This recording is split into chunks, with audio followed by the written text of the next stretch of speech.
Well, good morning. Thanks for joining us on this Sunday morning as February draws rapidly to a close. Our guest this morning is a member of the governor's cabinet, and he believes today's technology provides us with the tools to reinvent government, and the growth of online resources provides citizens and businesses with 24/7 service they've come to expect. We'll find out more about that starting right now. From TV6, this is The Ryan Report. Now, here's your host, Don Ryan. David Meehan holds dual roles as Director of Department of Technology, Management and Budget and as Michigan's Chief Information Officer. In those capacities, he's responsible for setting strategic direction and ensuring timely delivery of state services. As Director of the Department, Meehan leads efforts to provide the full range of information technology and communications, facility management, financial procurement, fleet and retirement services, and more. As state CIO, he directs development of IT to meet the growing needs of Michigan citizens. Sounds like he has a lot on his plate. Dave Bean is our guest this morning. Thanks for joining us. Thanks for having me. I appreciate it. You do have a lot on your plate. Now, I know you have 2,800 employees. You have a budget of $1.2 billion. What's the first thing you think about when you get up in the morning regarding work? Oh, what don't I think about, right? Yeah. Actually, usually when I get up in the morning, I think about, all right, what's happened overnight? Okay. You know, or are all our systems up and running? Are all our buildings open today? You know, and our role is really as the kind of the administrative services state government is to make sure that we give the infrastructure and the tools so that all the agencies and all the state employees can go in and do the great job that they do. Okay. And I heard your presentation to the Marquette County Economic Club. You earned a bachelor's degree at Eastern Michigan, and in public administration, and Master of Science in Public Administration. But I know you're also you've co-founded a software company. Mm-hmm. You worked as a Chief Information Officer and Deputy Administrator at Washtenaw County. I'm trying to figure out, are you a technology guy who just found his way into government, or a government guy who all of a sudden discovered technology? Probably a little bit of both. I really enjoyed technology. You know, I got my master's in public administration, so I know I wanted to go into public service at some point. But then, you know, I always liked technology too, and so I kind of had a dual track with those two. And the greatest thing that happened was it kind of merged for me, and so I got to be able to work with some great organizations, work with a bunch of technology and cutting edge technology, and then finding a great job here at the state of Michigan, working for Governor Snyder, another guy who absolutely knows a lot about technology. Right. So it's real. So I guess I'm a government guy and an IT guy. Okay. You know, let us help people understand a little more about your department. And you started to talk about that, but you're kind of like, you know, at a corporation, you'd be the administrative department. Is that a fair analysis? Yeah. I mean, yeah, we're the administrative services. I mean, we make sure that, you know, we give the skills, the tools, and the resources to the other agencies to be successful, primarily around buildings and IT. Okay. So we are responsible for, you know, we have approximately 50,000 employees. We're responsible to make sure that their technology works. Okay. And that, you know, that can be a challenge. Technology changes so quickly. Right. Before talking about technology in government, let's talk a little bit about technology in life, because that's kind of fun, and you know, we've seen these things change. You know, there are people from my generation who remember when a telephone was attached to the wall with a cord, and you picked up the handset and somebody said, "Number, please." Now, we've come a long way to something like this now, and talk about what's happening in technology in life. Well, yeah, we like to, excuse me, we like to talk about how the IT decade's like 18 months. Okay. Technology is changing so fast, you know, and I have 3 beautiful kids. Isabel's 14, Josh is 12, and Olivia's 10. And they are growing up in a world with technology. Definitely. They not only do it, they have technology at their schools, but they have it in their personal life, and everything has evolved in their life has kind of evolved around technology, and they're on technology all the time. And I just think technology is not going to take a step back. No. In life, it's always going to continue to move forward and get better. Now, with that becomes all the challenges of how do you use the technology appropriately. Right. And I think that's where when I talk about my kids and other kids, is how we have to teach them how to be good technology stewards, because it's in everything they do now. But it is funny, you know, the telephone on the wall. My kids think that's hilarious when they see pictures of me, on the phone, Right. but I can't only walk so far. Right. And then my son actually got into we rented a truck one day we were moving, and he got in the front seat with me, and for the first few minutes he kept looking down at the door. And finally he said to me, "I got it." That's how you roll down the window. Oh boy, yeah. So, and they don't know what a busy signal is. They don't know, they live in this world that is so different. And it's kind of like, again, some people in my generation are still having trouble mastering a computer. Maybe haven't even tried. And we've actually, in a sense, moved beyond computers, haven't we? Yeah, it's really about smart devices, Right. Phones, tablets. Those are the things that people use for kind of just about anything they do in life now, from banking to shopping. A lot of people do majority, if not all, their shopping now online. Right. And so I think technology brings some really great advantages to life, makes life a little bit easier, a little bit more efficient. But we also got to make sure we continue to have conversations like we are today. Oh, yes. Face to face, right? Right. And you had mentioned in your presentation last night about young people. Tell us the story, the fact about them before they get out of bed, they like to... So yeah, it's just one of the fun statistics is 90% of young people, and I would consider us in that category, look at their smart device before they get out of bed. They either look at it for, their alarm, turn off their alarm, look at the clock, see what's on Facebook or on their social media sites, see what the weather is, see what their day holds. But all that information is right there, accessible to you. Okay. We'll see how that relates to state government in just a couple of minutes. Back with more on the Ryan Report after we take this break.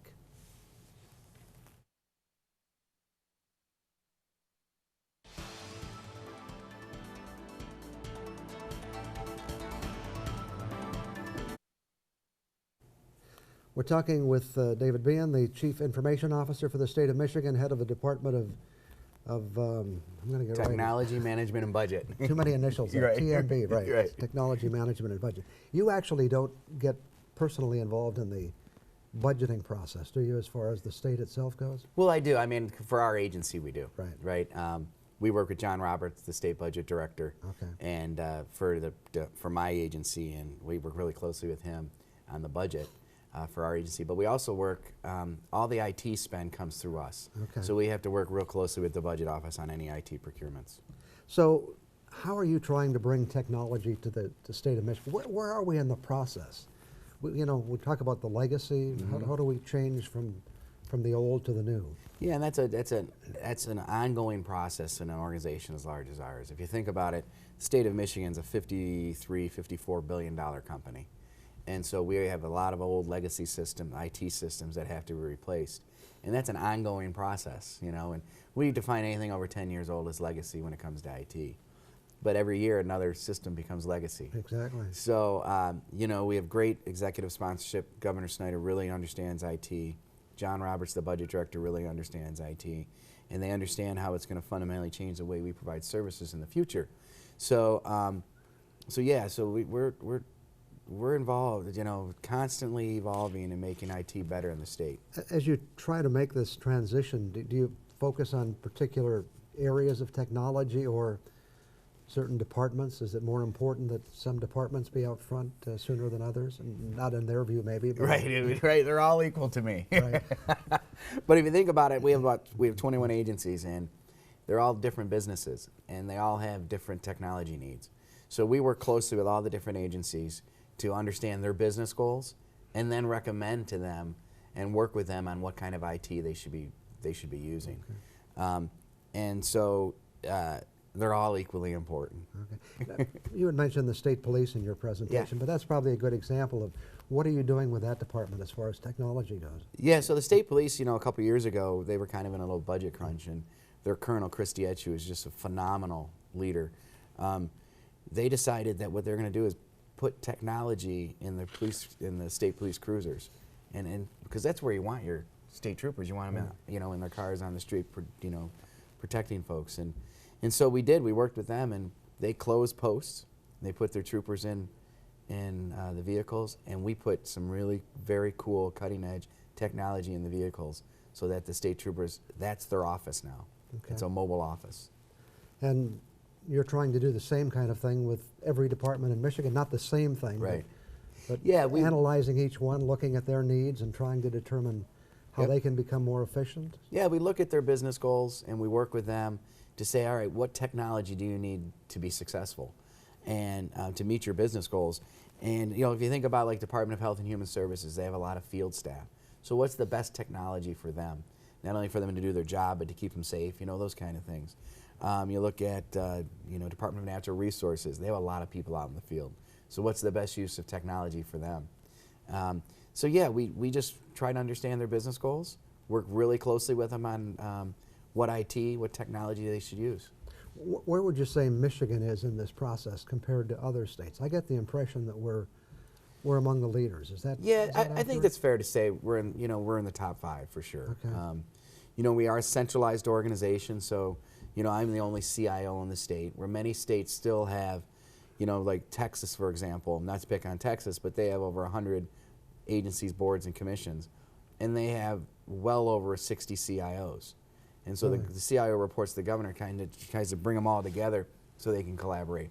We're here in Michigan, one CIO working very closely with all the agencies and the executive office and the budget office to ensure that we're providing the best skills, tools, and resources to our agencies so they can be successful.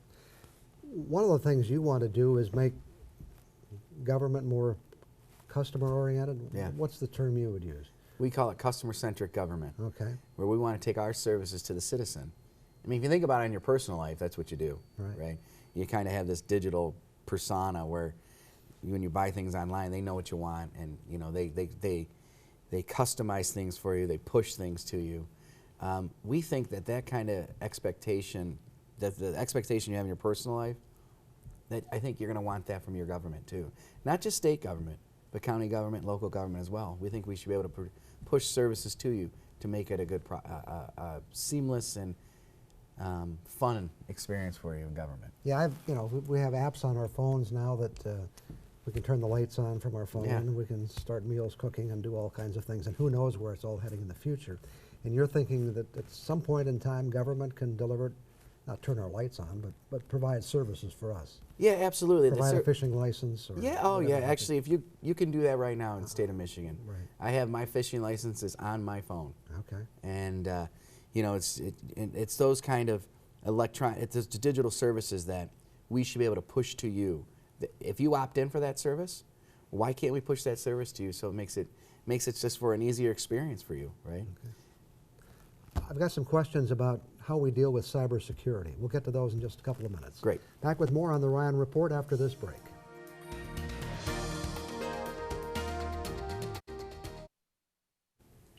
Our guest this morning again is David Behan, Chief Information Officer for the state of Michigan. Let's talk about cyber threats. Obviously, everybody out there has heard about the fact that we have potential threats on the internet that have affected many large companies. As we get more and more down this road, how do we deal with that problem? How do we protect all of that data? How do we protect all of that information? Well, I think, every organization, not just state government, but every organization really has to be vigilant on and do the best they can to protect data. 90% of cyber breaches can really be thwarted by just what we call regular cyber hygiene, and cyber education. How do you educate your organization to be cyber aware? I'm talking about phishing emails. Those emails that come with a link that when you click on it, it downloads something onto your machine. Those are pretty easy to detect if you're educated, if you have some awareness about that. If the employee doesn't click on that. Right. So at the state of Michigan, we've been doing online training, pretty fun online training for the last 3 years. Last 4 years, actually, I think. Every other month, it's about a 10-minute online training where you have to go in online, and actually, it's pretty interactive. And at the end, you've learned something. And we really believe that the cyber awareness piece is probably the most important when you talk about protecting data and protecting your systems. It's the people who are using the data, using it in your own organization, that need to be educated on it. Originally, we had hackers who were just hacking for the fun of it, I guess you could say. And now there's value in the data that's out there. You know, is this going to create even a larger problem? Bring Yeah, more- I don't see cybersecurity going away. No. I think as technology advances, you're going to see more kind of hackers advancing as well, and our challenge is staying up with them. Technology changes so fast that they're going to have new ideas on how they can take advantage of that. And I think, think about things like, vehicles and, Internet of Things and connected houses and Right. all those things are suspect to somebody trying to maybe not do the right thing. So we really got to double down on trying to protect these systems. Right. Well, we only have a couple of minutes left. I know you talked a little bit about partnerships too, and you've done some partnerships here in the Upper Peninsula. Yeah. Northern Michigan, I think, was one you mentioned. Yeah, Northern Michigan's been a great partner with us. We actually opened up a small application development shop in partnership with Northern Michigan. Okay. Hired a couple of their students who did some great, and we manage them from Lansing, but they stay up here, they work up here, because when I came and talked to students here at Northern Michigan, I was always amazed. They don't want to leave, Right. and they don't have to leave. There's a great community here, a lot of great things in place with the city and county government, with the universities and the educational systems, and your private sector companies up here. You have just an incredible environment, and it's really important that the state government, and especially DTMB, utilizes that, taps into that, and Northern's been a great partner, and other kind of some of these companies we work with, Elegant Seagulls and 906 Technologies, and Invent at NMU. I mean, some of those things are just amazing, and we're really happy that we can do that here. We're just about out of time, but you mentioned before that technology continues to change. How do we stay up with it all? That's a challenge. That is a challenge. I mean, I think what I like to do is I read a lot about technology. I like to get my hands on it, mess around with it. I think, as I said, the IT decades in my mind is 18 months. Okay. I said, so you just have to do the best you can and keep yourself educated. Well, it's pretty clear to me they've got the perfect guy on the job. You seem to relish having that involvement in the technology field. So It's a lot of fun. I think the state of Michigan's in good hands. Well, thank you very much. Thanks very much for coming in this morning. Thank you. I appreciate it. Okay. Back with more on the Ryan Report after we take this break.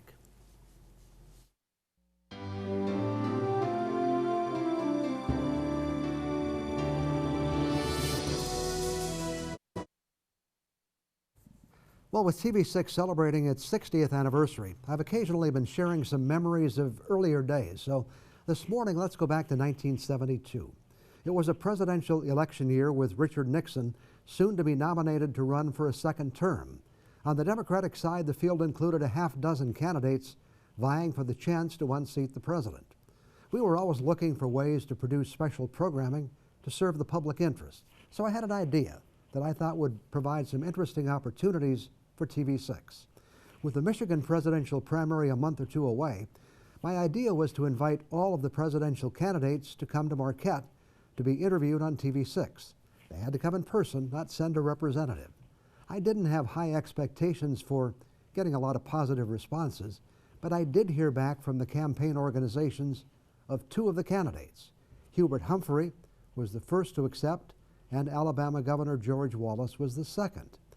The appeal of free television exposure was obviously the key for the former Vice President Hubert Humphrey, since he flew into the Marquette County Airport, which was located right behind the TV6 studios, greeted some fans at the airport, came to the station, did the interview, went directly back to the airport, and was on his way. His total time on the ground was not much more than an hour. For those who don't remember George Wallace, he was the controversial governor of Alabama. He was a feisty battler, but most of the controversy he stirred up was because of his earlier opposition to ending segregation. Well, I produced and hosted the shows, and the whole experience was pretty exciting for someone working at a small market television station in Marquette, Michigan. Adding to the excitement of the candidates coming to town was the fact the Secret Service was involved. I was contacted in advance by one of the agents who spent several days with us and did a thorough inspection of the station and the area in advance of the visits. Additional agents also traveled with each of the candidates, and when the last of the interviews was completed, I hated to see it end because of the excitement it created for me and the whole station. Well, several weeks later, when I checked my mail at home, I found a mailing tube addressed to Honorary Lieutenant Colonel Aide-de-Camp Don Ryan, and was obviously curious about the contents.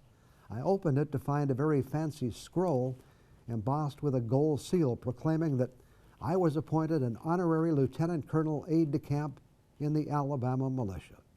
Apparently the Wallace people were happy with their visit to Marquette, and this was the way they offered their thanks. Well, that would be a fitting end to the story, but there's still more. I went back to work that very same day and was in a meeting when someone came in to tell us that George Wallace had just been shot during a campaign appearance in Maryland. He'd been shot 4 times, but survived the attack. It was May 15th. The following day, he would win the Michigan primary, but was paralyzed by the shooting, and that would end his campaign. And just to complete the history lesson, George McGovern won the Democratic nomination, but went on to defeat in a lopsided loss in which he carried only one state, Massachusetts. Richard Nixon was the winner, and Watergate was to follow. But that's another story. Reflecting on the whole project served as a reminder for me that it's surprising the impact we can have on life around us. Coming up with an idea and following through caused 2 major political figures to visit Marquette in 1972. I'll be back in 2 minutes. Well, thanks to David Meehan for joining us this morning. Technology continues to lead us in new directions, and Michigan has a director in that area who is very committed to keeping Michigan on the leading edge. Don't forget, if you missed this show or want to see it again, it's available on the internet. Just go to uppermichigansource.com and click on the Features tab. Today's show is just about set to roll. That's all the time we have for this week. Thanks for being here, and I hope you'll be back with us again next Sunday morning.